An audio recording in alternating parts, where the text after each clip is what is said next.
जय हिंद, नमस्कार, आदाब, सत श्री अकाल मेरे प्यारे दोस्तों। स्वागत है आपके अपने YouTube चैनल जीएस के तड़के पर। मैं हूं आपका होस्ट एंड दोस्त श्रीवास्तव जी। लेकर आ चुके हैं बीएड एंट्रेंस एग्जाम के लिए आर्ट्स ग्रुप के लिए ये सारे के सारे मॉडल पेपर। आज का मॉडल पेपर है 2019 का, ठीक है।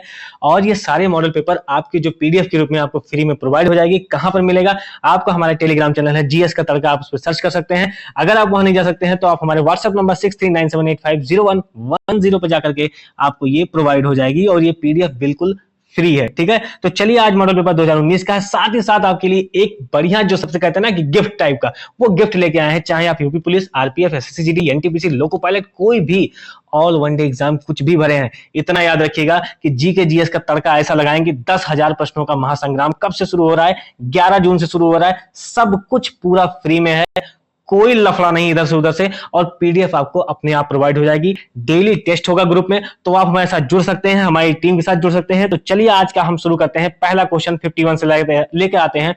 आज का क्वेश्चन है कि भारतीय उपमहाद्वीप में कृषि के प्राचीनतम साक्ष्य कहां से प्राप्त हुए? लोथल, मेहरगढ़, कालीबंगा या मुंडीगाग से? देखिए, इसका सही जवाब क्या हो जाएगा? क्वेश्चन नंबर 51 का सही जवाब है आपका ऑप्शन नंबर बी, मेहरगढ़। कहां से? मेहरगढ़ से प्राप्त हुए थे। अब देखिए, मेहरगढ़ कहां है? ये बाबू पाकिस्तान में है। यही हमारा वाला जो 47 में निकल गया, ये कहां पे है? पाकिस्तान में। अच्छा भाई, तो ठीक है। तो कृषि के प्राचीनतम साक्ष्य मिले तो कब मिले बाबू भैया? ये मिले थे आपको 7000 ईसा पूर्व। कहां? ईसा पूर्व 7000 बीसी में मिले थे। अच्छा, लेकिन एक चीज और हम आपको बता दें, अभी इंडिया इसमें और आगे निकल चुका है और हम पा चुके हैं लहुरा देव को। क्या पा गए हैं? लहुरा देव, ठीक है ना। लहुरा देव में जो 9000 बीसी में मिला है। ये लहुरा देव कहां है बाबू? ये यूपी में है। अच्छा, तो यूपी में है, तो यूपी के किस जिला में है? वो है संत कबीर नगर। संत कबीर नगर, संत कबीर नगर में जो है ये लहुरा देव स्थान है, जहां पर कृषि के सबसे प्राचीनतम साक्ष्य मिले हैं। और कब के मिले हैं? 9000 बीसी के। और उसके बाद फिर आपका मेहरगढ़ आता है, फिर एक आता है कोल्डिहवा। अब रुके रहो, अब आज लगे गए हो तो फिर लाइन लगा ही देते हैं। कोल्डिहवा, अब देखो इसको याद कैसे रखना है, एक क्रम कैसे याद रखना है। जैसे आप वो पीते हो ना लिम्का, क्या पीते हो? लिम्का। अब देखो, ला से क्या हो जाएगा? लहुरा देव, मां से क्या हो जाएगा? मेहरगढ़, और का से क्या हो जाएगा? कोल्डिहवा, ठीक है ना। ये तीनों क्रम आप याद रखोगे। डन। चलो, दूसरी चीज मैं आपको बता दूं। चलो, इसका सही जवाब आपको पता चल गया, मेहरगढ़, ठीक है। लोथल के बारे में आप क्या याद रखोगे? देखो, लोथल कहां पे है? ये गुजरात में। कहां पे है? गुजरात में। अच्छा, तो किस नदी के किनारे है? ये भोगवा नदी के किनारे। किस नदी के किनारे है? भोगवा नदी के किनारे। अच्छा, लोथल में मिला क्या था? लोथल में एक बात बताते हैं कि लोथल में कुछ मिला हो चाहे ना मिला हो, लेकिन गोदी बाड़ा मिला था। तो भैया, गोदी बाड़ा क्या होता है? देखो, ये डॉक यार्ड होता है। जो बड़े बड़े जहाज होते हैं ना, उनको बनाने के लिए, या जहाज जो रात्रि में रुकते हैं, उन पे क्या होता है? यही होता है। उसको क्या बोलते हैं? गोदी बाड़ा, ठीक है। चलो, नेक्स्ट क्वेश्चन है। नेक्स्ट ऑप्शन भी आप देख लो, कालीबंगा। कालीबंगा कहां पे है? राजस्थान में। कहां पे है? राजस्थान में। किस नदी के किनारे है? तो घग्गर नदी के किनारे। किस नदी के किनारे है? घग्गर नदी के किनारे। कालीबंगा में क्या मिले थे? जुते हुए खेत मिले थे। क्या मिले थे? जुते खेत मिले थे। और अग्नि कुंड मिला था। हवन कुंड या फिर अग्नि कुंड मिला था। ये दोनों इंपॉर्टेंट है, ठीक है ना। चलो, मुंडीगाग ऑप्शन में है, तो मुंडीगाग कहां था? ये अफगानिस्तान के कंधार में। कहां पे है? अफगानिस्तान के कंधार में। डन।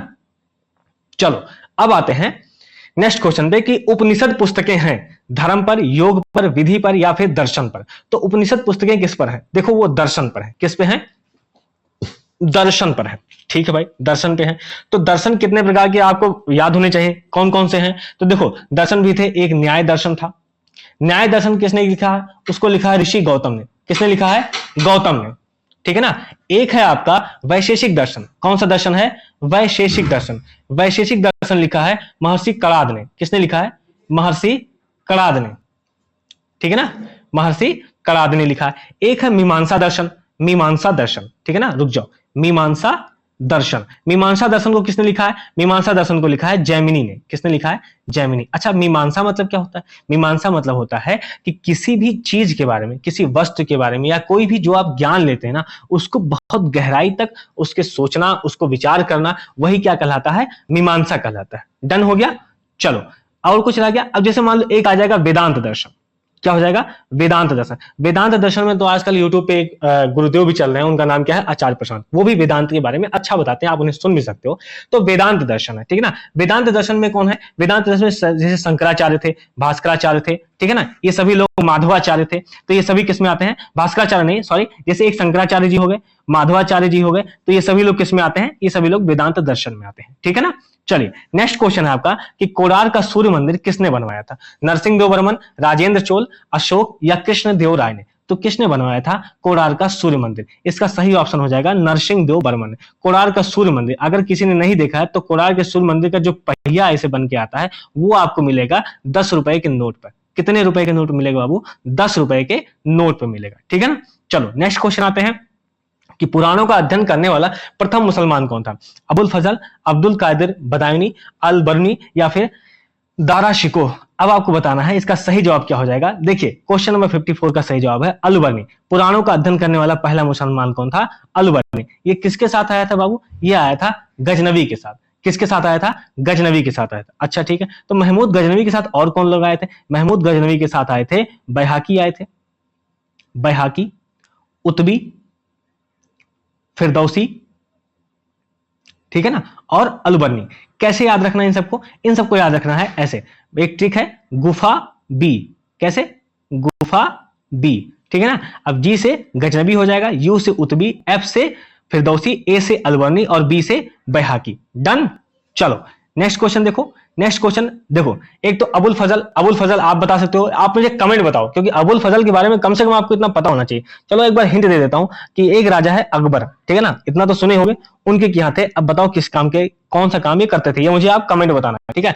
अब्दुल कादिर बदायूनी, बदायूनी की एक लाइन है कि जब एमबीटी यानी मोहम्मद बिन तुगलक की मृत्यु हुई थी तो बदायूनी ने एक लाइन बोला था कि जनता को उसके राजा से और राजा को उसकी प्रजा से मुक्ति मिल गई। क्या मिल गई? मुक्ति मिल गई, ठीक है ना। ये बदायूनी की लाइन थी। दारा शिकोह कौन था?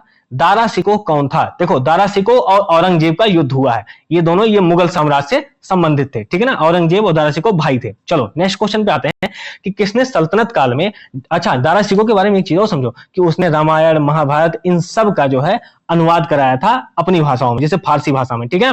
किसने सल्तनत काल में डाक व्यवस्था का विस्तृत विवरण दिया है? अमीर खुसरो, इब्ने बतूता, सुल्तान फिरोज शाह या जियाउद्दीन बर्नी? तो किसने दिया था? क्वेश्चन नंबर 55 का सही जवाब क्या है? इब्ने बतूता, यानी कि इसका सही जवाब हो जाएगा। इब्ने बतूता कहां से था? इब्ने बतूता बगल में जूता है ना। इब्ने बतूता कहां का था? वो था मोरक्को का। मोरक्को कहां पे है बाबू? ये अफ्रीका कंटिनेंट में। कहां पे? अफ्रीका महाद्वीप में, ठीक है ना। चले, और ये आया कब था? ये आया था बाबू आपके एमबीटी के समय। कब आया था? एमबीटी यानी मोहम्मद बिन तुगलक के समय। अच्छा मोहम्मद बिन तुगलक का कार्यकाल कितना था? तो मोहम्मद बिन तुगलक का कार्यकाल था 1325 से लेकर के 1351 तक। डन। चलो नेक्स्ट क्वेश्चन पे आते हैं कि निम्नलिखित में से किसे भारत का सादी कहा गया है? अमीर हसन, अमीर खुसरो, अबू तालिम कलीम या चंद्रभान ब्राह्मण? किसको जो है भारत का सादी कहा गया है? देखो इसका सही जवाब हो जाएगा ऑप्शन नंबर ए, अमीर हसन को भारत का सादी कहा गया है। अमीर हसन, अच्छा ठीक है भाई, अमीर हसन कहां के थे? अमीर हसन बदायूं के थे। कहां के थे? बदायूं के थे। इनका जन्म कब हुआ था? 1254 में। कब हुआ था? 1254 में, ठीक है। अमीर खुसरो कौन है? अमीर खुसरो का जन्म कहां हुआ? अमीर खुसरो का जन्म हुआ है पटियाली गांव में। अच्छा ठीक है भाई, पटियाली गांव कहां है? देखो पटियाली गांव पहले एटा में था, बाद में अभी जो है वो कासगंज में चला गया है। कहां चला गया है? कासगंज में चला गया। अमीर खुसरो का जन्म कब हुआ था? ये अमीर हसन से 1 साल बड़े थे, यानी 1253 में इनका जन्म हुआ था। डन। चलो शिवाजी ने मुगलों को किस युद्ध में हराया था? पुरंदर, रायगढ़, सलहार या सिवनेर के युद्ध में?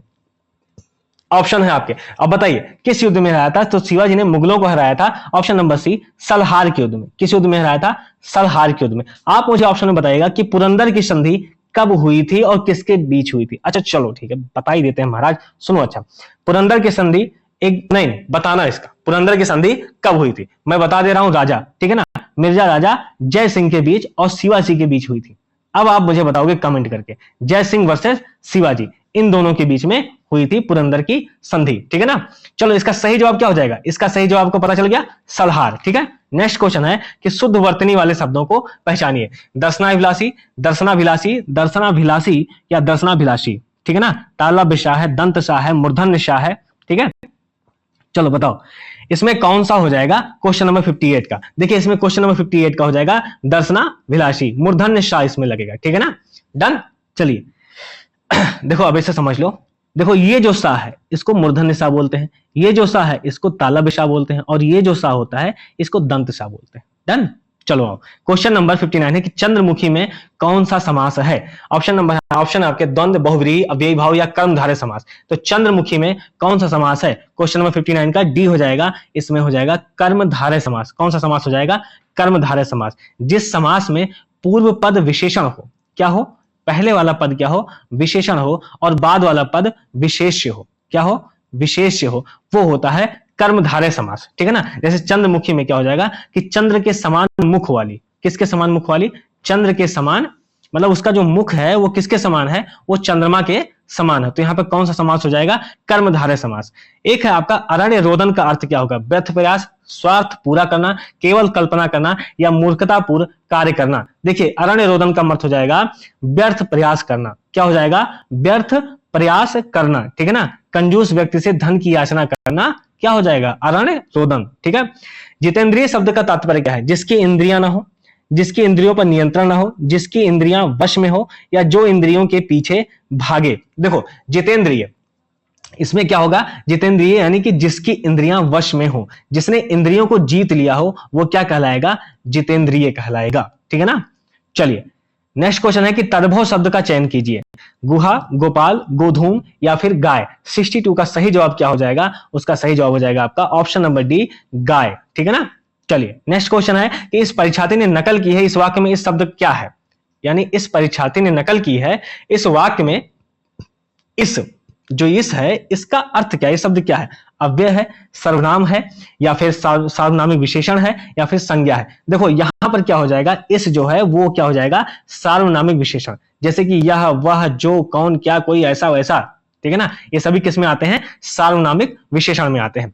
चूहे के चाम से नगाड़े नहीं मढ़े जाते, लोकोक्ति का अर्थ है, ठीक है ना।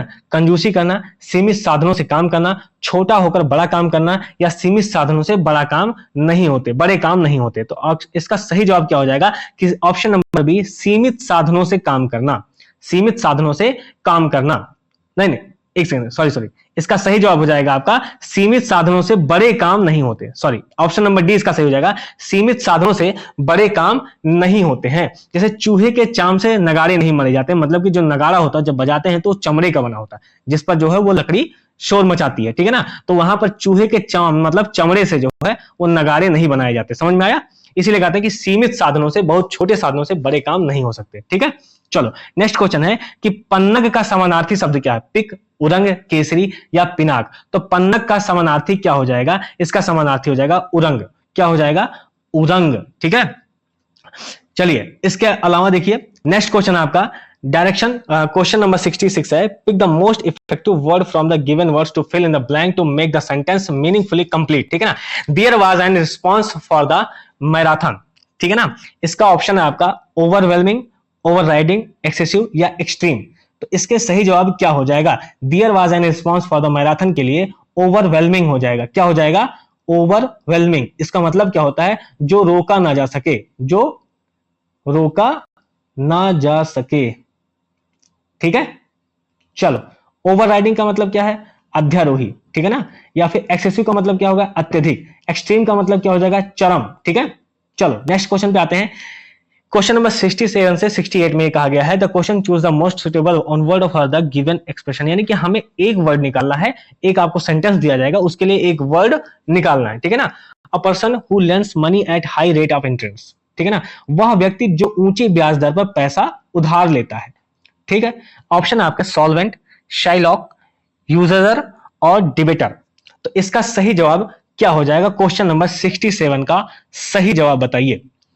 A person who lends money at high rate of interest, इसका सही जवाब क्या हो जाएगा? क्वेश्चन नंबर 67 का। देखिए इसका सही जवाब हो जाएगा क्वेश्चन नंबर 67 का यूजेजर। क्या हो जाएगा?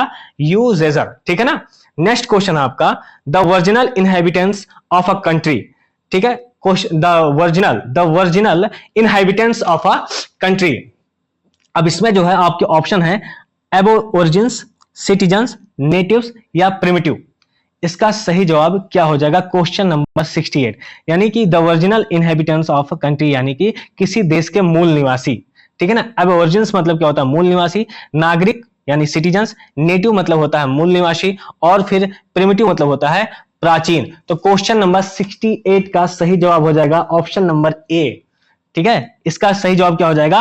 ऑप्शन नंबर ए, ठीक है। नेक्स्ट क्वेश्चन है आपका कि क्वेश्चन नंबर 69 और 70, the following choose the word opposite in meaning of the given word. देखो, वॉलेंट्री, वॉलेंट्री का मतलब क्या हो जाएगा आपका? स्वैच्छिक। क्या हो जाएगा? स्वैच्छिक। तो कंपलसरी ऑप्शन है आपके। कंपलसरी का मतलब क्या होगा? अनिवार्य, ठीक है। कंपलसरी का मतलब क्या होता है? अनिवार्य। वायलेंट का मतलब होता है हिंसक। डेलिब्रेट का मतलब क्या होता है? जानबूझकर। और वैल्यूएबल का मतलब होता है कीमती। तो इसका 69 का सही जवाब क्या हो जाएगा? वॉलेंट्री का बताइए। 69 का सही जवाब हो जाएगा आपका कंपलसरी। क्या हो जाएगा? कंपलसरी, ठीक है ना। ऑप्शन नंबर ए इसका सही जवाब हो जाएगा। एक सेकेंड,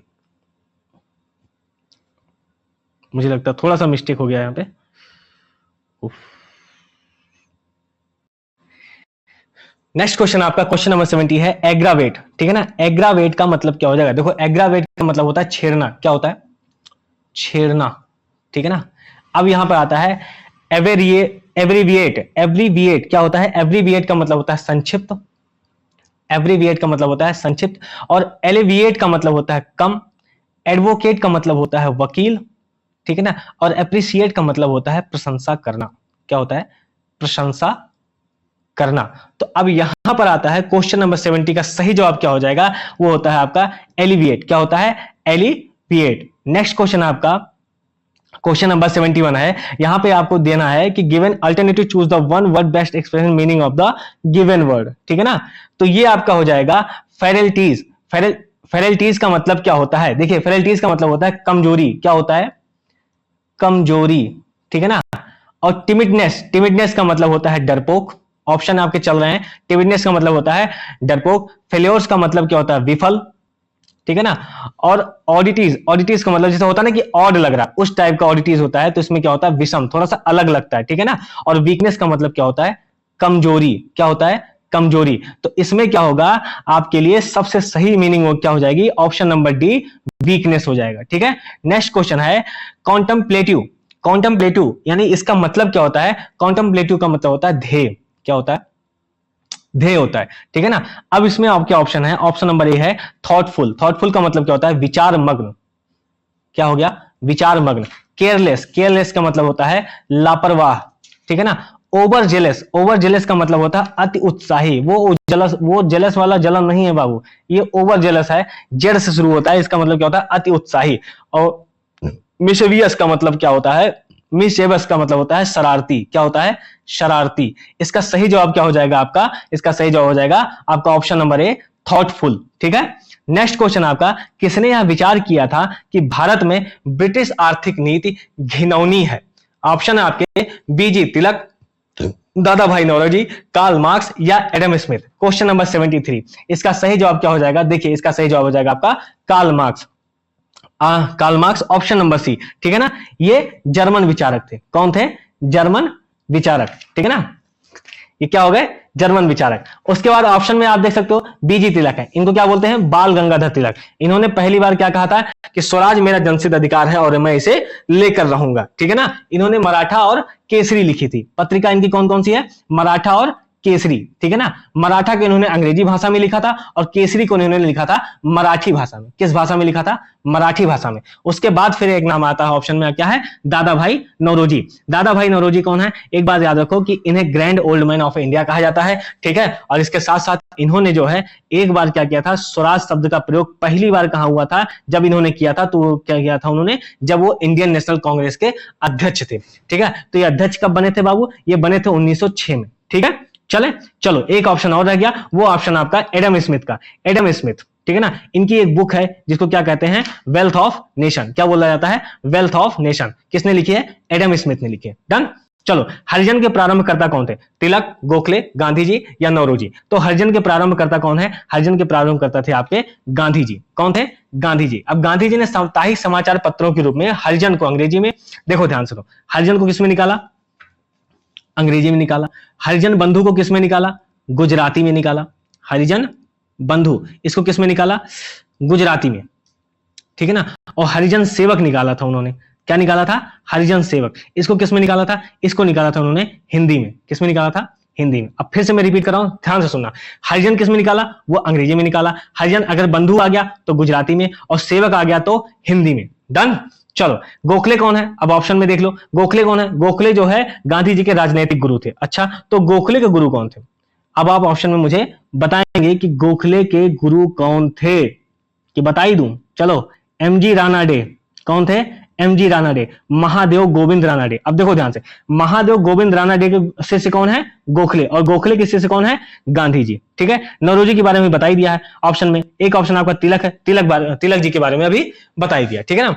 हाँ, लास्ट में वो मांडली जेल गए थे और वहां पर उन्होंने गीता रहस्य नामक पुस्तक लिखी थी। और गीता रहस्य जो पुस्तक लिखी थी बाबू, वो धार्मिक किताब नहीं थी। तो क्वेश्चन यही पूछता है कि गीता रहस्य पुस्तक कौन सी थी? तो गीता रहस्य पुस्तक जो है वो धार्मिक पुस्तक नहीं है, ठीक है। चलो, नेक्स्ट क्वेश्चन पे आपका है कि राजनीतिक सुधारों को लेकर विरोध करने वाले पहले भारतीय कौन थे? दादा भाई नौरोजी, सुरेंद्र नाथ बनर्जी, राजा राम मोहन राय और बाल गंगाधर तिलक, ठीक है ना। तो इसमें कौन था? इसके थे राजनीतिक सुधारों को लेकर पहला नाम कौन आया था? सुरेंद्र नाथ बनर्जी का आया था, ठीक है ना, सुरेंद्र नाथ बनर्जी का। अब देखो ऑप्शन और भी देख सकते हो, दादा भाई नौरोजी के बारे में काम की चीजें बता दिया, बाल गंगाधर तिलक के बारे में काम की चीजें बता दिया। अभी कौन बचा है? राजा राम मोहन राय। राजा राम मोहन राय का पहले नाम क्या था? सिर्फ राम मोहन राय। क्या नाम था?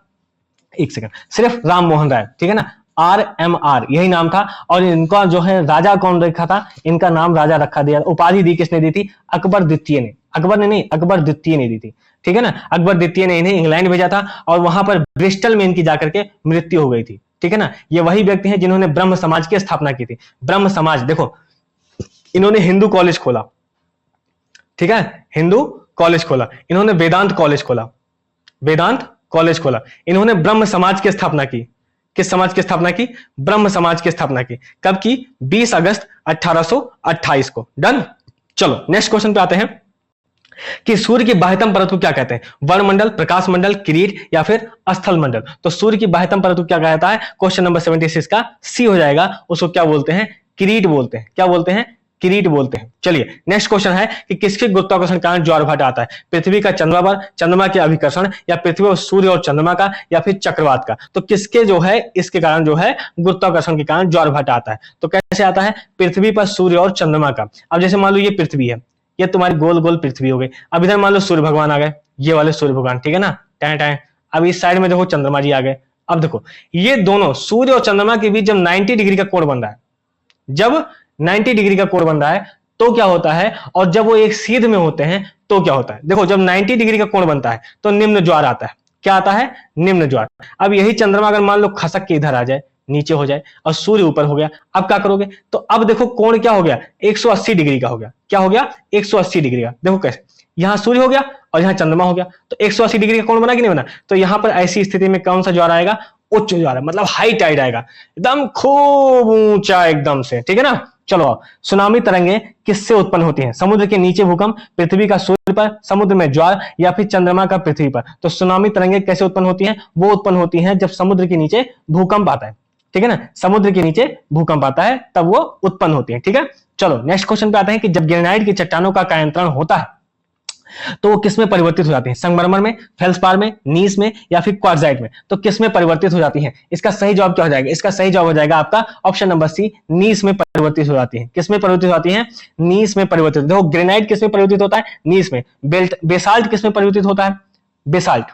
बेसाल्ट किस में परिवर्तित होता है? वो होता है सिस्ट में। किस में परिवर्तित होता है? सिस्ट में परिवर्तित होता है। और ग्रेबो, ग्रेबो जो है वो होता है सरपेंटाइन में। किसमें? सरपेंटाइन में। डन। चलो, नेक्स्ट क्वेश्चन आपका कि विजयवाड़ा किस नदी किनारे स्थित है? कावेरी, कृष्णा, महानदी और ताप्ती? तो किस नदी के किनारे विजयवाड़ा स्थित है? देखो, विजयवाड़ा जो स्थित है वो आपका ऑप्शन नंबर बी, कृष्णा नदी के किनारे स्थित है। जब आप मैप में देखोगे ना, ऐसे मैप बना रहे हो और ये जा रहे हो, विजयवाड़ा कहां पर है? विजयवाड़ा है आंध्र प्रदेश में। तो आंध्र प्रदेश वाला एरिया आपका ये होता है, विजयवाड़ा यहाँ पे है, कृष्णा नदी इधर से आ रही है महाबलेश्वर से निकल करके। अब इधर से क्या होता है? तुंगभद्रा भी जाती है, ठीक है ना, और यहाँ कृष्णा महाबलेश्वर मिलती है और फिर विजयवाड़ा जो है आगे जो कृष्णा नदी ही बहती है, ठीक है ना। तो बंगाल की खाड़ी में कौन सी नदी गिरती है? बंगाल की खाड़ी में गिरती है बाबू कृष्णा नदी, ठीक है। कावेरी, कावेरी जो है ब्रह्मगिरी की पहाड़ी से निकलती है और इधर निकल जाती है नीचे की तरफ से, ठीक है ना। उसके बाद कौन बताया? महानदी। महानदी बाबू झारखंड और छत्तीसगढ़ में सिहावा की पहाड़ी है, वहां से निकलती है महानदी, ठीक है ना। और ये उड़ीसा से होती हुई निकल जाती है। नेक्स्ट आपका ताप्ती, ताप्ती जो है सतपुड़ा रेंज से निकलती है और इधर पश्चिम की तरफ जो है बहती हुई अरब सागर में जाकर गिर जाती है। डन। चलो नेक्स्ट क्वेश्चन में आते हैं कि भारत में सबसे ऊंचा जलप्रपात कौन सा है? सिप्सा जलप्रपात, होगेन नक्कल जलप्रपात, कोरेकल जलप्रपात या जोग जलप्रपात। देखो भारत का सबसे ऊंचा जलप्रपात कहां पे है? क्वेश्चन नंबर 81 का सही जवाब हो जाएगा आपका ऑप्शन नंबर डी, जोग जलप्रपात। ये कहां पर है? ये कर्नाटक में है। कहां पे बाबू? कर्नाटक, ठीक है ना। किस नदी पे है? ये है शरावती नदी। किस नदी पर है? तो शरावती नदी पर। डन। चलो झूम क्या है? ऑप्शन है झूम, एक लोकनृत्य है, एक नदी का उपनाम है, भारत के उत्तर पूर्व में एक जनजाति है या कृषि खेती का एक प्रकार है। तो बिल्कुल इसका सही जवाब क्या हो जाएगा? ऑप्शन नंबर डी, कृषि खेती का एक प्रकार है। ठीक है ना। चलो HYB कार्यक्रम को भारत में भी कहा जाता है श्वेत क्रांति, नीली क्रांति, पारंपरिक क्रांति या नौ कृषि नीति यानी हरित क्रांति। तो HYB क्या है? HYB का फुल फॉर्म है high yielding, YEILDING, yielding variety, VARIETIES, high yielding varieties. ठीक है ना, HYB। इसका सही ऑप्शन क्या हो जाएगा? नौ कृषि नीति यानी हरित क्रांति। हरित क्रांति विश्व में कौन लेके आया था? Norman Borlaug. क्या नाम था उनका? Norman Borlaug. हमारे यहाँ कौन लेके आया? हमारे यहाँ लेके आए हैं MS स्वामीनाथन। कौन लेके आए हैं? MS स्वामीनाथन। ठीक है ना। इनका हाल ही में मृत्यु हो गई और अभी इन्हें भारत रत्न प्रदान किया जाएगा। क्या दिया जाएगा? भारत रत्न। ठीक है ना। चलो नेक्स्ट क्वेश्चन है कि मध्य प्रदेश के नेपा नगर में चीनी मिल है, इस्पात संयंत्र है, अखबारी कागज का कारखाना है या भारी इंजीनियरिंग वस्त्र है। क्वेश्चन नंबर 84 का सही जवाब क्या हो जाएगा? इसका सही जवाब है अखबारी कागज का कारखाना है। अखबारी कागज का कारखाना कहां पर है? नेपा नगर, मध्य प्रदेश में। काजीरंगा राष्ट्रीय उद्यान किस लिए प्रसिद्ध है? गैंडे के लिए, बाघ के लिए, शेर के लिए या मगरमच्छ के लिए? काजीरंगा जो है वो किसके लिए फेमस है? आपका ऑप्शन नंबर 1 गैंडे के लिए, एक सींग वाले गैंडे के लिए फेमस है। ठीक है ना। चलो मानसरोवर झील कहां स्थित है? नेपाल, चीन, तिब्बत या भूटान में? मानसरोवर कहां पे स्थित है? तिब्बत में। यहां से 3 नदियां तड़ातड़ निकलती है मानसरोवर से। ठीक है ना। अब आप बताएंगे कि हम ही बताएं महाराज? चलो हम ही बताते हैं। हो, सिंधु, सतलज और ब्रह्मपुत्र। ठीक है ना, सिंध, सतलज और ब्रह्मपुत्र। डन। चलो नेक्स्ट क्वेश्चन है कि सामूहिक खपत से क्या लाभ है? क्या मतलब है? घरेलू खपत, व्यक्तिगत खपत, स्वयं खपत या वरिष्ठ नागरिकों द्वारा खपत? इसका क्वेश्चन का सही जवाब क्या हो जाएगा? घरेलू खपत। सामूहिक खपत का मतलब क्या होता है? घरेलू खपत। जैसे ठीक है ना, निम्न में से कौन सा एक जोड़ा संयुक्त आपूर्ति का एक अच्छा उदाहरण है? चाय और काफी, कलम और स्याही, टूथब्रश और टूथपेस्ट, ऊन और मांस। ठीक है ना। इसमें सही जवाब क्या हो जाएगा? आपका ऑप्शन नंबर डी, ऊन और मांस। अब देखो एक जोड़ा संयुक्त आपूर्ति वाला मतलब कि इसी से ऊन, जैसे भेड़ हो गया ना, अब भेड़ से आप ऊन भी निकाल लोगे। ठीक है ना, इसी से, और इसी से अगर भेड़ मर गई तो उसका मांस का यूज भी कर लोगे। डन। चलो इसे कहते हैं संयुक्त आपूर्ति। पूंजीवादी अर्थव्यवस्था की मुख्य विशेषता क्या है? क्वेश्चन नंबर 89 है प्रशासनिक मूल्यों, सार्वजनिक स्वामित्व या नियोजित अर्थव्यवस्था या निजी स्वामित्व। तो पूंजीवादी अर्थव्यवस्था का मुख्य विशेषता क्या हो जाएगा? निजी स्वामित्व। क्या हो जाएगा? निजी स्वामित्व, ऑप्शन नंबर डी। ठीक है। भारत के महान न्यायाधीश की नियुक्ति निम्नलिखित में से कौन करता है? राष्ट्रपति, प्रधानमंत्री, वित्त मंत्री या विधि मंत्री या मंत्रिमंडलीय समिति द्वारा नियुक्ति होती है। तो कौन करता है भारत के महान न्यायाधीश की नियुक्ति? देखो भारत के महान न्यायाधीश की नियुक्ति करते हैं राष्ट्रपति जी करते हैं। राष्ट्रपति जी करते हैं। अच्छा ठीक है, तो किस आर्टिकल के तहत होता है बाबू भैया? वो आर्टिकल होता है आर्टिकल 76 आर्टिकल 76 क्लॉज 1 के तहत जो है ये होता है। ठीक है ना, भारत के महान न्यायाधीश बनाए जाते हैं। ठीक। चलो नेक्स्ट क्वेश्चन है कि 91 सर्वोच्च न्यायालय द्वारा शिक्षा के निःशुल्क अधिकार को किस अधिकारों के अंतर्गत रखा गया? जीवन का अधिकार, शोषण के विरुद्ध अधिकार, विचार और व्यक्ति की स्वतंत्रता और फिर शिक्षा एवं संस्कृति का अधिकार। देखो शिक्षा जो है निःशुल्क अधिकार को कहां रखा गया है? वो ऑप्शन नंबर ए है आपका, जीवन का अधिकार। किसमें रखा गया? जीवन के अधिकार में 91 में रखा गया। ठीक है ना। किस आर्टिकल में रखा गया? आर्टिकल 21A में रखा गया। ठीक है भाई। इससे पहले कहा था, इससे पहले आर्टिकल 45 में था, इसको खसका करके कहां लेके आए हैं? 21A में। अब ये मौलिक अधिकार का हिस्सा हो गया। ठीक है ना। अब आप जो है इसके लिए सुप्रीम कोर्ट और हाई कोर्ट भी जा सकते हैं अगर आपको ये ना मिले तो। ठीक है। डन। चलो नेक्स्ट क्वेश्चन है आपका कि भारत का उपराष्ट्रपति निर्वाचित होने के लिए उम्मीदवार की आयु कितनी होनी चाहिए? आया है, बहुत लल्लन टाइप क्वेश्चन है बाबू भैया। सुनो पहले, ऑप्शन है 18 वर्ष, 25 वर्ष, 30 वर्ष या फिर 35 वर्ष। देखो क्या पूछा है? भारत का उपराष्ट्रपति निर्वाचित होने के लिए। अब देखो इसका सही जवाब क्या हो जाएगा? ऑप्शन नंबर डी, 35 वर्ष। क्या हो जाएगा? 35 वर्ष। देखो ऑप्शन नंबर में 18 वर्ष दिया है, यह है चुनाव देने की उम्मीद। क्या है? चुनाव। ठीक है ना। जब 61वां संविधान संशोधन आया 1989 में, ठीक है, तब उम्र कितनी थी? 21 वर्ष, और उसको घटा करके कितना कर दिया गया? 18 वर्ष। पहले उम्र कितनी थी? 21 वर्ष, यानी आपको जब वोट देना है तो आपकी उम्र 21 वर्ष से कम नहीं होनी चाहिए। लेकिन 61वां संविधान संशोधन 1989 में जब हुआ तब आपकी उम्र घटाकर कितनी कर दी गई, 18 वर्ष। ये हो गया option number A. Option number B में क्या है, 25 वर्ष। देखो 25 वर्ष वहां होता है कहां पे, जैसे कि जब आप विधानसभा या लोकसभा में जाते हैं, विधानसभा या फिर लोकसभा में जाते हैं तो वहां चुनने के लिए आपको क्या चाहिए, आपको जैसे एमपी और एमएलए के लिए 25 वर्ष होनी चाहिए, ठीक है ना। अब जैसे 30 वर्ष आया, 30 वर्ष के लिए क्या होता है, विधान परिषद होता है राज्यों में, और वहां पर क्या होता है, वहां पर राज्यसभा होती है। क्या होती है, राज्यसभा, और उसकी उम्र कितनी होनी चाहिए, 30 वर्ष होनी चाहिए। ऐसे ही साथ ही भारत का उपराष्ट्रपति हो या राष्ट्रपति हो, इनकी उम्र कितनी होनी चाहिए, 35 वर्ष होनी चाहिए, ठीक है। चारों ऑप्शन कर दिया। अब एक काम करो, तुम भी करो भैया, वहां देखो लाल लाल दिख रहा होगा, उस पर सब्सक्राइब मार दो, है मजा ही आ जाए। और थोड़ा सा शेयर भी कर देना, मतलब शेयर ना करा जाए तुमसे, बस पकौड़ी और चाय खाते रहो तुम लोग। 93 पे आओ।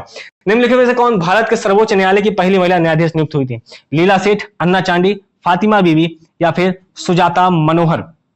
देखो इसका सही जवाब क्या हो जाएगा, इसका सही जवाब है आपका 93 का फातिमा बीबी। कौन था, फातिमा बीबी, ठीक है ना। अब देखो ऑप्शन में 2-3 चीजें आ गई। ऑप्शन नंबर ए में है लीला सेठ। लीला सेठ क्या थी, लीला सेठ देखो किसी हाई कोर्ट की महिला न्यायाधीश बनाई गई थी। वो किस हाई कोर्ट की बनी थी, वो दिल्ली हाई कोर्ट की, ठीक है ना। अन्ना चांडी कौन है, अन्ना चांडी बाबू ये पहली महिला न्यायाधीश है।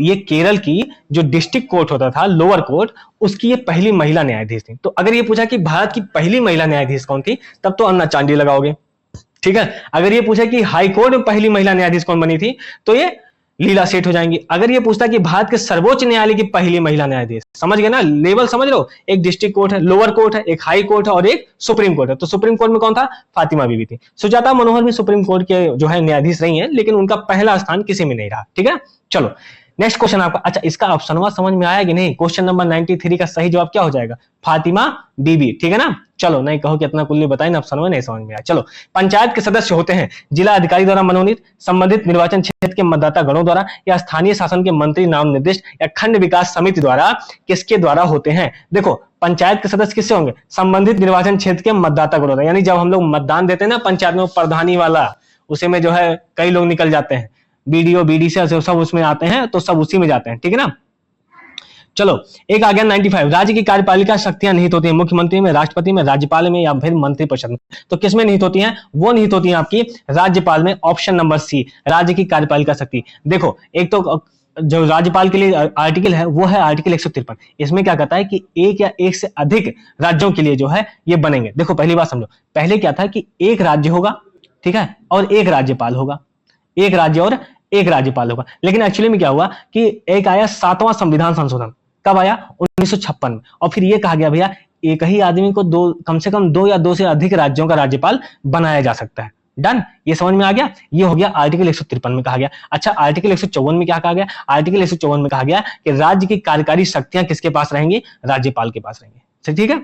चलो क्वेश्चन नंबर 96 है कि निम्न में से कौन से 2 राज्यों में सर्वप्रथम 1956 में पंचायती राज स्थापित किया गया, राजस्थान और महाराष्ट्र में, राजस्थान और आंध्र प्रदेश में, राजस्थान और उड़ीसा में, राजस्थान और पंजाब में, ठीक है। तो कब पंचायती राज जो है स्थापित किया गया था, वो है ऑप्शन नंबर बी, राजस्थान और आंध्र प्रदेश में। 96 का सही जवाब यही है, ठीक है ना। कब किया गया था, 1956 में। कब किया गया था, 1956 में। डन। चलो 97 का सही जवाब क्या हो जाएगा, कीमत सिद्धांत के साथ निम्न में से कौन सा सिद्धांत आबद्ध है यानी जुड़ा है, व्यष्टि अर्थव्यवस्था, विकसित अर्थव्यवस्था, सार्वजनिक अर्थव्यवस्था या फिर समष्टि अर्थव्यवस्था। इसका सही जवाब क्या हो जाएगा, व्यष्टि अर्थव्यवस्था। क्या हो जाएगा, ऑप्शन नंबर ए। नेक्स्ट है कि पैमानों की अर्थव्यवस्था से क्या तात्पर्य, उत्पादन की इकाई लागत में कमी, वितरण की इकाई लागत में कमी, उत्पादन की कुल लागत में कमी या वितरण की कुल लागत में कमी। 98 का सही जवाब क्या हो जाएगा, पैमानों की अर्थव्यवस्था से मतलब होता है उत्पादन की इकाई लागत में कमी, ठीक है। नेक्स्ट क्वेश्चन है कि संविधान संशोधन अधिनियम द्वारा मतदान की आयु 21 वर्ष से घटाकर 18 वर्ष कर दी गई। अब लो महाराज, अभी ये बताए थे, कुछ देर पहले बताए हैं, यह क्वेश्चन दोबारा आया, अब देख लो, इसीलिए गए थे थोड़ा बहुत डिटेल में पढ़ लिया करो महाराज। चलो इसका सही जवाब क्या हो जाएगा, 61वां संविधान संशोधन कब हुआ था बाबू, 1989 में। कब हुआ था, 1989 में। डन।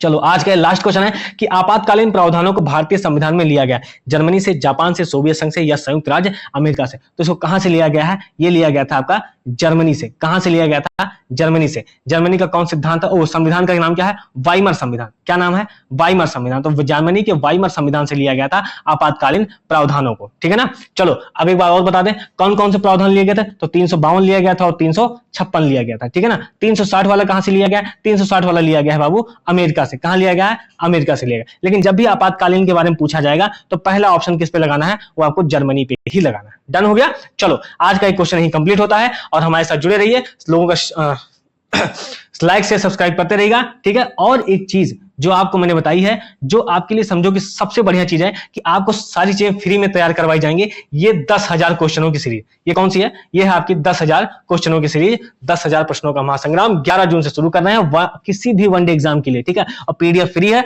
और आप जो है हमारे टेलीग्राम और व्हाट्सएप से जुड़ सकते हैं। चलते हैं, जय हिंद साथियों।